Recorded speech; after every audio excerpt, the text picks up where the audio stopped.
அவர் அதிகமாக சொல்லக்கூடிய ஒரு கருத்து என்னவென்று பாத்தீங்கன்னா, பெரியார் வந்து அவருடைய மனைவியை வளர்த்த பெண்ணாக இருந்த நிலையில, படிக்க வச்ச ஒரு பெண்ணாக இருந்த நிலையில, சொத்துக்காக தன்னுடைய சொத்துக்கு வாரிசு வேண்டும்ங்கிறதுக்காக வயசுல போய் கல்யாணம் பண்ணிட்டாரே.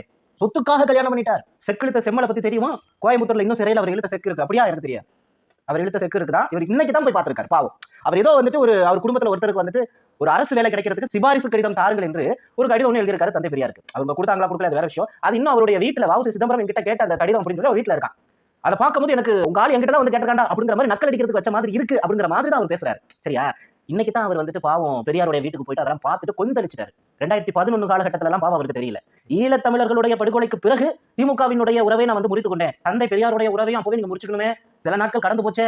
ஏன் நீங்க தந்தை பெரியாரை தூக்கி வாயில போட்டு சமைச்சீங்க அப்படிங்கிறதுக்கு எனக்கு காரணம் தெரியும். என்ன அப்படின்னா, இப்ப வந்துட்டு பெரியாரினுடைய கொள்கை அப்படின்னா அது திமுகவினுடைய கொள்கை. திமுக, அதிமுக இது ரெண்டும் பாத்தீங்கன்னா வேற வேற ஒளி அல்ல.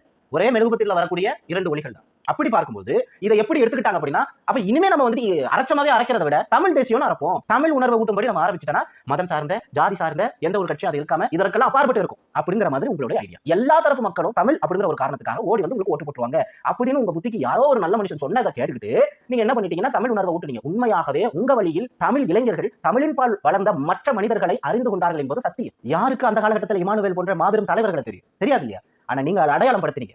நான் வாழ்த்துக்கள் சொல்றேன். உங்களுடைய பாதை வெற்றி